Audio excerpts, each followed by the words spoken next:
Whether you like to upload your files incrementally throughout the development process or all at once after a project is finished, Dreamweaver gives you a variety of options for connecting to your server and uploading files. In this chapter, we'll explore the Files panel in a little more detail and take advantage of several methods for uploading your files to your remote server.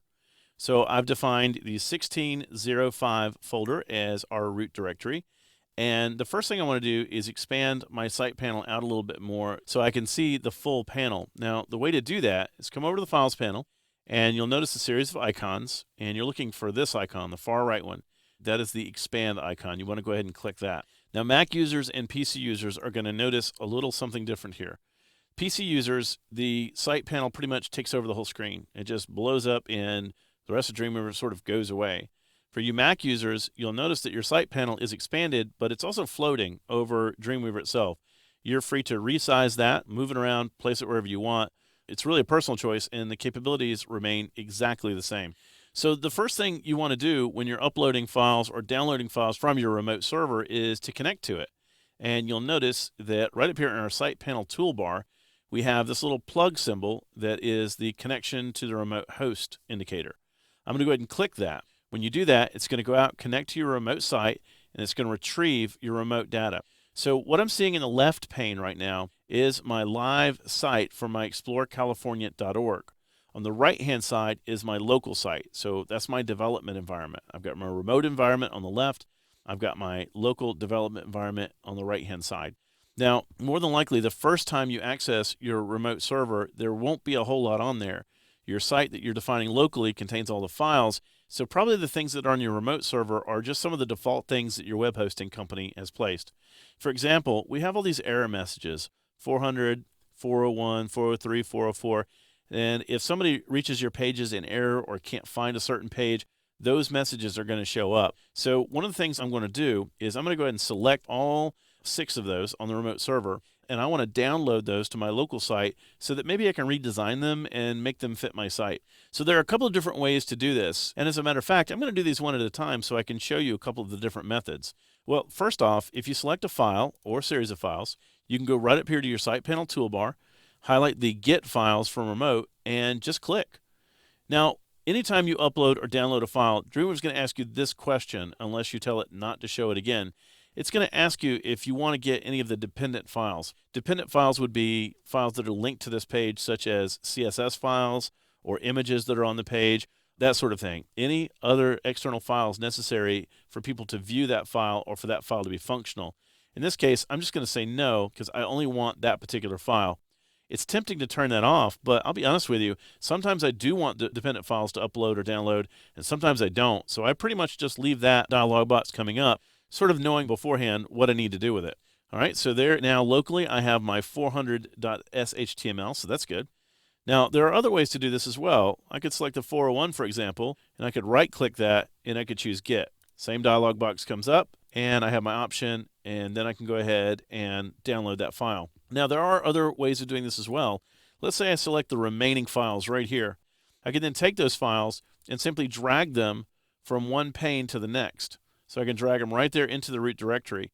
When I let go, it's going to ask me, hey, do you want the dependent files? And in this case, I'm going to say no.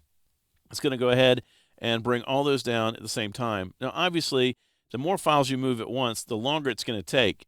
And how fast this operation is largely dependent upon your internet connection.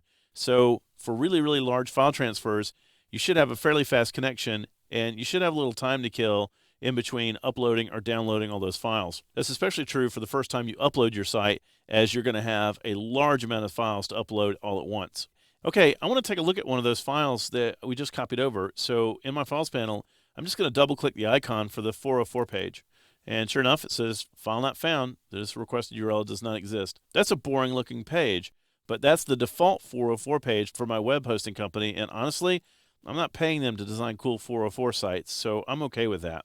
What I am going to do, though, is go over to my Assets folder, and I'm going to open up my own error page, which I like better. It fits the branding of my site. It gives them a message that's maybe a little humorous and trying to diffuse the situation. And below that, I'm giving them some contact information and forms to fill out in case there's a real problem going on. So I want that to replace the 404 file, but my web server uses that 4.0 page when it throws an error, so I just can't use this error.htm. So what I'm going to do, I'll close the 404 file, and then I'm going to do a save as. Going into my root directory, I'm going to overwrite that 404 page and save it. Now when I do that, notice that it gives me the option of updating links, so I'm going to choose yes. That way all my graphics and everything will be current on the page. And there now, the error page is now the 404 page. Well, it's the 404 page locally, but it's not the 404 page remotely.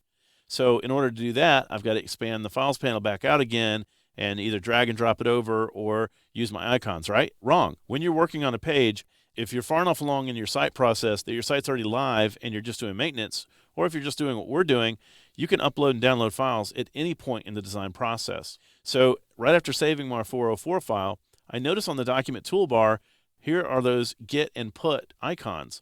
If I grab that pull down menu, notice that I can put this file on my remote server. I'm going to put it, and this time I am going to put the dependent files, just in case I have a graphic on this page that I haven't uploaded to my remote site yet. So I'm going to go ahead and do that, and off it goes. Now, you'll notice that if there are some problems, like maybe there's a file remotely that is newer than the file you have locally, Dreamweaver is going to let you know about that. Notice that it's telling me that, hey, your CSS file has changed on the remote server since you last put it. Putting the file may overwrite changes. Do you want to put the file anyway? In this case, I'm going to say yes.